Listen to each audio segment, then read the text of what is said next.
Bonjour à tous, bienvenue dans cette vidéo. Donc aujourd'hui nous allons voir ensemble comment remplacer un mécanisme de chasse d'eau sur un toilette normal posé au sol. Je préfère préciser parce que sur un toilette suspendu la manipulation n'est pas du tout la même. Donc pour commencer, on va venir fermer le robinet d'arrêt qui se trouve sur le côté du réservoir comme ceci. Deuxième étape, on va venir vider le réservoir. Moi, ma chasse d'eau est cassée, donc pour le vider, je vais être obligé de tirer sur le mécanisme par l'intérieur. Donc on vide le réservoir complètement, au maximum.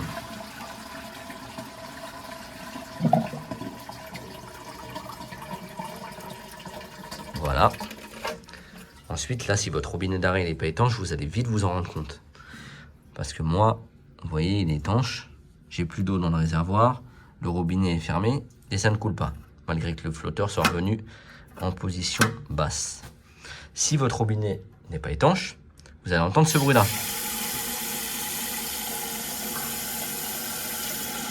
Vous voyez un flotteur qui fonctionne. Quand je le lève, il s'arrête. Si je le lâche, il re-remplit le réservoir. Ça peut être un test à faire d'ailleurs avant d'acheter une chasse d'eau complète. Là, on voit que le flotteur est bon, donc on va changer que le mécanisme aujourd'hui. Il n'y a pas de petites économies. Un flotteur, c'est quand même une vingtaine d'euros. Donc, vous voyez, si votre flotteur s'arrête quand vous le mettez en haut à la main, c'est qu'il est bon. Il ne nécessite pas forcément un remplacement. En revanche, quand il est mort, même quand vous le levez, ça coule encore. Donc voilà, ça c'était pour la partie vérification du flotteur. Donc on va venir vider le réservoir.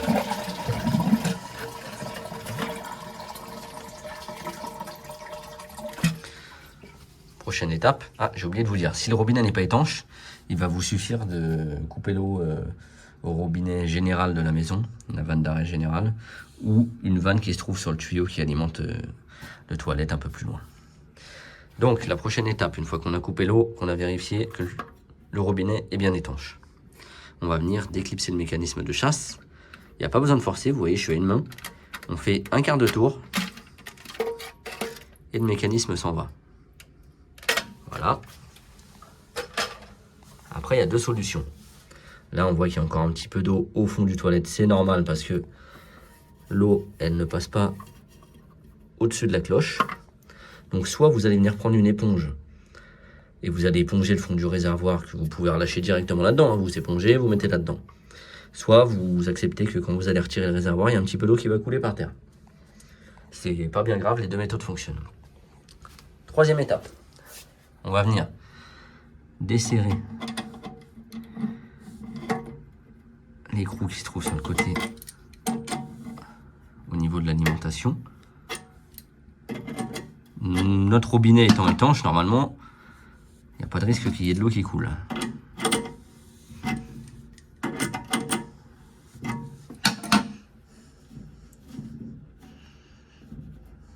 Voilà.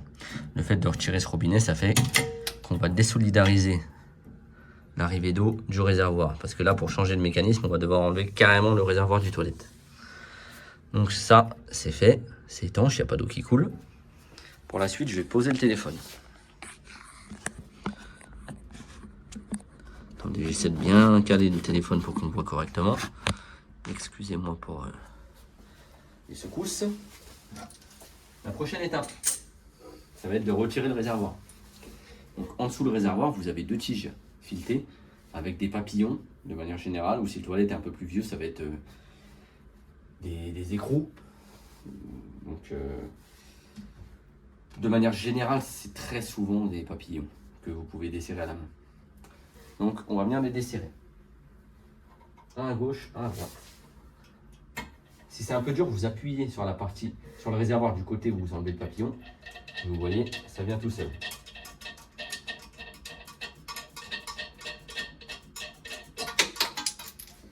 Pareil de l'autre côté.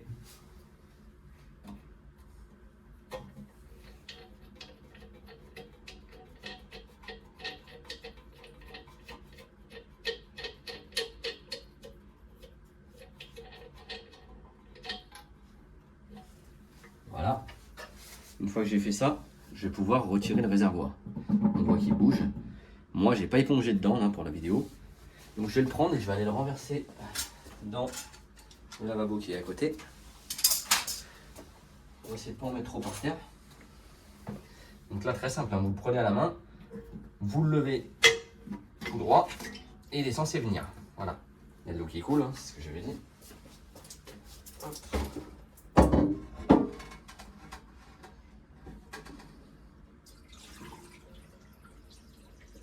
Voilà, je vide mon réservoir complètement. Il est vide, il est là. Et je vais le mettre dans ce sens-là pour que vous voyez bien. Pour retirer le mécanisme, on va venir devoir retirer cette partie. Je m'excuse, j'ai eu un problème de caméra. Donc on est de retour. Ce que je vous disais, c'est que pour démonter la cloche du mécanisme, on a une clé spéciale pour prendre le raccord. Moi là, j'ai un cas d'école, c'est bien pour la vidéo, c'est que normalement c'est censé se défaire tout seul. Moi je suis censé le dévisser comme ça, sauf que là il glisse sur le raccord. Mon raccord en fait on voit qu'il est bousillé, je sais pas si c'est à l'installation que ça a été fait comme ça, mais en fait vous voyez normalement c'est censé être un plat, un angle un petit peu pointu, un plat, etc. Exactement la forme de la clé. Sauf que là, on voit qu'il est arrondi, je sais pas s'il a été serré avec une pince ou quoi, ce qui fait que ma clé, qui est faite exprès pour ça, ne fonctionne pas pour démonter et rip en fait.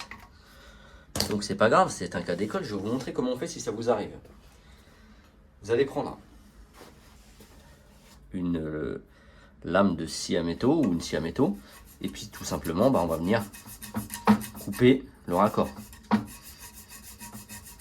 Enfin, rien ne nous arrête. On va y arriver. Ça peut arriver, des fois ils sont tellement grippés qu'on n'arrive pas à les dévisser même avec la clé, pardon.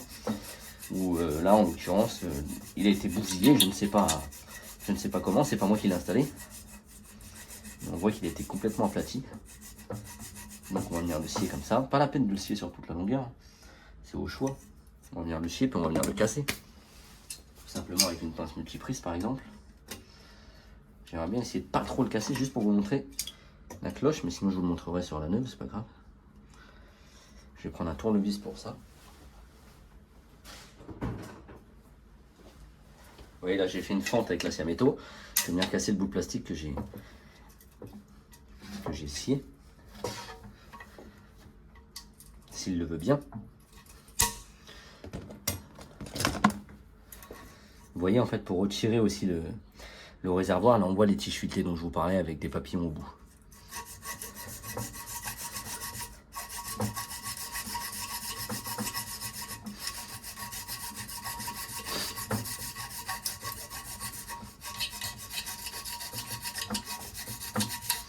C'est assez rare de devoir scier cette partie-là, mais c'est pas exceptionnel, hein. Ça m'est déjà arrivé plus d'une fois quand même. Donc c'est pour ça que je me suis dit, bon bah écoute, c'est pas plus mal, si je peux vous montrer comment se dépatouiller de ça, hein, au cas où ça vous arrive. On y va tranquille, hein, parce qu'il faut pas qu'on casse le réservoir, ça reste quand même de la porcelaine. Voilà, là il est cassé.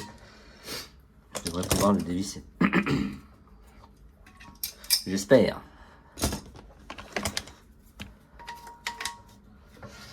Ouais, ça c'est toujours impossible.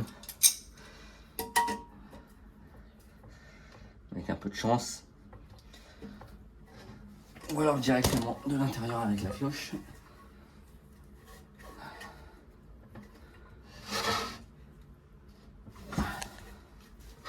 Il est bien serré, en tout cas. C'est pas grave, je vais en couper un bout.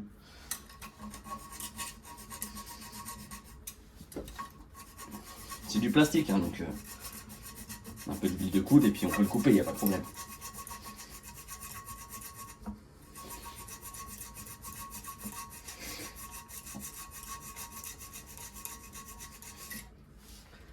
Donc rassurez-vous, de manière générale, dans 90% des cas, ce sera plus simple. Parce qu'avec la clé, vous arriverez à le démonter. En plus, vous serez par terre. Tandis que moi, je me suis mis en hauteur pour que vous puissiez voir quelque chose.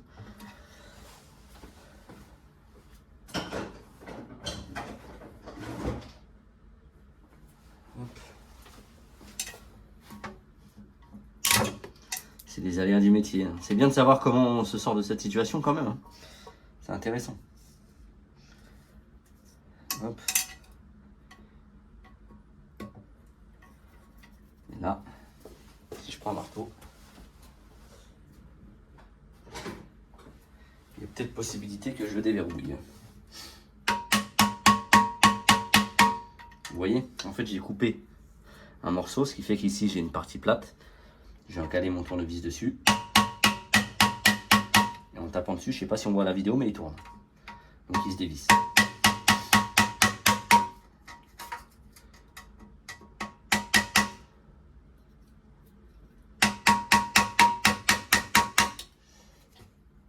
Il se dévisse, il se dévisse. Un peu de patience. De toute manière, au montage de la nouvelle... voilà, ça y est. Au montage du nouveau mécanisme et de la nouvelle cloche, vous verrez la manipulation habituelle. Mais vous voyez, tout est possible. Donc, là, avec ma main droite, je vais venir tenir la cloche à l'intérieur. Et je vais venir dévisser ici, à la main. Voilà. En fait, c'est en deux parties. Donc, il y a un joint à l'intérieur qui repose au fond du réservoir. Cette partie-là, là, qui en l'occurrence était complètement bousillée, elle est sous le toilette. Et quand on vient serrer les deux ensemble, ça écrase ce joint qui fait que le réservoir est étanche et que ça ne coule pas partout. Voilà. Par-dessus, on a la chasse d'eau qui vient se clipper là, avec un quart de tour.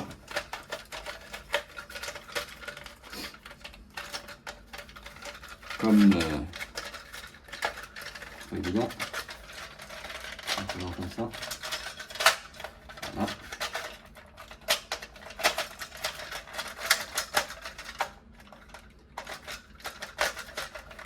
Ceci. Voilà, la chasse dessus. Un quart de tour. Voilà, donc là, notre mécanisme plus la cloche est enlevé. On peut voir derrière le réservoir que j'ai le joint aussi ici. Vous voyez la tête qu'il a? Il a été complètement écrasé quand on a serré justement les papillons sur les tiges filetées. Ça aussi, ça fait d'étanchéité. Donc autant le remplacer en même temps. De manière générale, il est fourni aussi avec la nouvelle chasse d'eau. Donc là, vu que j'ai du scie et tout, j'en profite pour nettoyer un peu le tour. Pour être sûr de mon étanchéité. Et je prends ma nouvelle chasse d'eau. Donc, voilà la cloche de ma nouvelle chasse d'eau. Attendez, je vais faire ça dans les règles de l'art. Voilà ma nouvelle chasse d'eau, que je déclipse pareil en faisant un quart de tour. Cette partie-là, je vais venir la mettre dans le réservoir. Mais bien sûr, ça, je vais le mettre à l'opposé du flotteur. Attendez. Vous voyez, ici, j'ai l'alimentation du flotteur, vu que je ne l'ai pas enlevé. Si je le mets comme ça risque de me gêner puisque dans le réservoir il y a le flotteur. Donc je vais venir le mettre dans ce sens là. Je le prends, je le mets à l'intérieur avec son joint là, comme je vous ai dit tout à l'heure, qui va venir se plaquer au fond du réservoir afin que ce soit étanche. Voilà. Et ici, on va venir mettre la bague en plastique à la main dans un premier temps. Voilà, jusqu'à ce qu'on n'y arrive plus. Et pareil, dans la nouvelle chasse d'eau, il y avait la clé spéciale Géberit fournie avec. Et là, vous allez voir quand c'est neuf et que c'est fait dans les règles de l'art, la clé, ça sert tout seul. Voilà. Donc là, on va venir serrer. Pas comme une brute, c'est pas la peine, mais il faut lui mettre quand même un petit couple de serrage parce que c'est ça qui fait l'étanchéité à l'intérieur. Voilà, comme ça c'est bien, ça bouge pas du tout. On voit à l'intérieur du réservoir que c'est en place. Le flotteur ne gêne pas le trop plein. Pardon, comme par un peu de lumière, décidément. Voilà. Donc maintenant, on va pouvoir venir remettre le joint. Excusez-moi, je me suis étalé. Le joint noir qu'on a écrasé. Donc celui-là, on va le remplacer par celui-là. Vous voyez la différence d'épaisseur? C'est le même. Hein. On vérifie bien le diamètre. C'est le même. Voilà. Donc celui-là, je le jette. Celui de la nouvelle chasse d'eau, je vais venir le mettre ici, en fait. Ou, si vous préférez et que ça tient, ici. Parce que c'est là qu'il va se retrouver finalement. Donc allez, si ça tient, on le met ici. Comme ça, on est sûr de l'avoir bien placé. Ensuite, on n'a plus qu'à reprendre le réservoir en faisant attention au sens. Vous voyez là, j'ai le flotteur sur la droite. Donc le réservoir, il va dans ce sens-là. Je le prends. Je vais le remettre. Je vais le reconnecter. Je vais essayer de m'approcher sans faire tomber la caméra. Voilà. Donc je prends le réservoir. Les tiges filetées vont me guider pour me mettre au bon endroit. Voilà.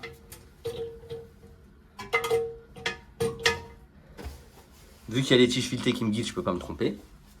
Et là, je vais venir remettre les papillons que j'ai laissés par terre.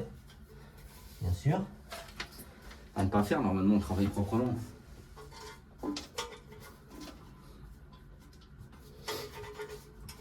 Tac, tac. En plus, c'est un toilette. Fixation invisible. Hop.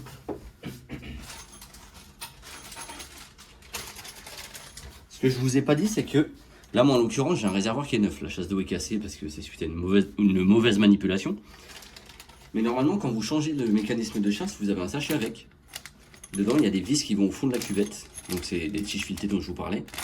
Vous voyez, c'est une vis, empreinte plate, avec, je vais vous montrer, ça sera une image vaut 1000 mots, paraît-il.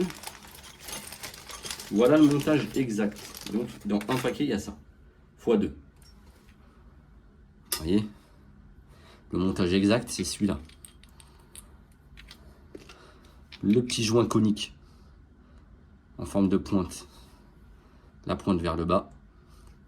On vient mettre la vis dessus, comme ceci. La vis dans le réservoir, à l'emplacement prévu. Donc ensuite, elle dépasse en dessous du réservoir, comme on a vu ici. Et après, par dessous le toilette, on va venir mettre une rondelle, plus notre papillon qu'on serre à la main. En l'occurrence, je vais prendre ces papillons, là, vu que les autres, je les ai laissés par terre. Ça m'évitera de me plier sur la toilette et de faire une vidéo de 45 minutes. Donc, reprenons. J'ai posé mon réservoir. J'ai mon papillon et mon joint. Je viens les mettre sur les tiges filetées. Sur les vis. Voilà. Dans un premier temps, ça ne sert à rien de serrer. On va déjà mettre les deux. Je suis désolé, je suis devant la caméra, mais pour le mettre, je suis obligé. Je vais me décaler après. Voilà. Donc là, vous voyez, c'est en place, mais c'est pas serré du tout. Le réservoir, il est de travers, etc. Là, ce qui va faire l'étanchéité aussi de notre montage, c'est le fait de serrer les papillons. Donc, dans un premier temps, je vais venir appuyer ici avec une main, un petit peu, vous voyez, pour plaquer le réservoir et donc plaquer le joint noir là qu'on a mis en dessous. Et je vais venir serrer le papillon. À la main, toujours à la main, on serre sans clé. Hein, sous risque de casser la céramique, le réservoir ou le toilette.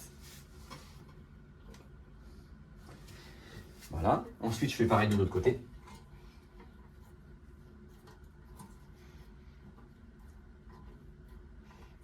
Et en fait, quand je viens serrer d'un côté puis de l'autre, d'un côté puis de l'autre, bah vous voyez, ça me donne. Là, quand je serre à droite, ça me donne du jeu à gauche. Voilà. Là, ça s'est relevé. Donc j'y vais. Pareil. Je resserre encore un peu. Le but, c'est que le réservoir, il bouge plus finalement. Vous voyez, là, mon réservoir ne bouge plus. Je suis quasiment sûr que c'est étanche. Voilà. Ça, c'est en forgeant qu'on devient forgeron. Ensuite, ma caméra sera plus simple. On n'a plus qu'à reconnecter cette partie-là ici. Donc, bien s'assurer qu'il y ait le joint dedans. Moi, il faut que j'en mette un. Donc, on le reconnecte. Et on prend notre nouvelle chasse d'eau. Et pour l'installer, très simple, comme pour le démontage, on la met dedans. Tac, on lui fait faire un quart de tour et elle est installée. Voilà. Ensuite, vous rallumez l'eau. Vous laissez le réservoir se remplir. Et les points à contrôler, c'est ici. En fait, sous le réservoir, là, la fente que vous voyez. comme ça. Ici, c'est là que ça peut éventuellement fuir puisqu'on a retiré le réservoir. Si on a mal placé notre joint noir, celui-ci, ça peut fuir également de là. Pareil, si on a mal serré ou oublié un joint, etc. Ou alors, si on a mal fait le montage, ça peut aussi couler directement dans les toilettes. Mais normalement, si vous suivez bien les consignes, il n'y a rien de sorcier. Et encore, la vidéo est un petit peu longue parce que j'ai dû scier la cloche du premier réservoir, vu que c'était cassé. Mais sinon, allez, pour un débutant, je dirais en une demi-heure, 3/4 d'heure, c'est fait. J'attire votre attention sur le fait que quand vous serrez les papillons en dessous, ne le faites pas comme une brute parce que ça peut casser le réservoir. Voilà, ça reste une vis qu'on serre contre de la faïence, enfin de la céramique plutôt. Des fois les réservoirs sont en plastique, mais le problème est le même. Donc voilà, il faut serrer assez pour que ce soit étanche, mais pas non plus comme une brute. Moi je suis coutumier du fait de serrer à la main. Après je connais à peu près le couple de serrage, quoi. Je me rends compte quand c'est assez, ou quand je peux encore un peu serrer, ou quand c'est risqué. Mais vous serrez, vous testez. Si vous voyez qu'il y a de l'eau qui coule ici, ou là, ou derrière, c'est que sans doute il manque un peu de serrage, donc vous resserrez un peu à la main, etc. Et vous y allez petit à petit. Voilà. Donc désolé pour le problème de caméra en cours de vidéo. Je trouvais ça bien, mine de rien, de continuer la vidéo, même si le support de la cloche était complètement foutu et que j'ai dû le scier. Donc ce qui fait que c'est pas la manipulation la plus habituelle que vous allez voir dans 90% des cas. Mais en tout cas, si ça vous arrive, vous saurez comment faire. Donc je trouvais ça bien. De toute manière, la manip habituelle, c'est exactement l'inverse de ce qu'on a fait en montant le nouveau mécanisme. Donc vous voyez, avec cette clé, j'ai pu serrer limite à 2 doigts. Voilà, c'est comme ça que ça devrait s'enlever. N'hésitez pas non plus, si le réservoir n'est pas neuf, à changer les vis. Là, le montage que je vous ai montré. Moi, en l'occurrence, c'est tout neuf. Mais si vous voyez que c'est complètement rouillé, etc., ou que là, vous voulez changer vos joints, etc., parce que ça fuit d'ici, là, sous le toilette, ça peut fuir de là aussi, si vous ne serrez pas assez les papillons. Si vous ne serrez pas les papillons, vous pouvez avoir de l'eau qui coule de là aussi, en fait. Parce que le papillon, il va au bout de cette vis. Quand on serre, ça vient plaquer ce joint-là, qui a une forme de triangle. Et donc, si on ne serre pas assez, on ne plaque pas assez le joint, l'eau peut s'infiltrer par la tête de la vis et couler sous le toilette. Voilà, n'hésitez pas à me dire si la vidéo vous a été utile, si elle vous a plu. Et n'hésitez pas à vous abonner, à liker, à partager. Merci à tous, à bientôt.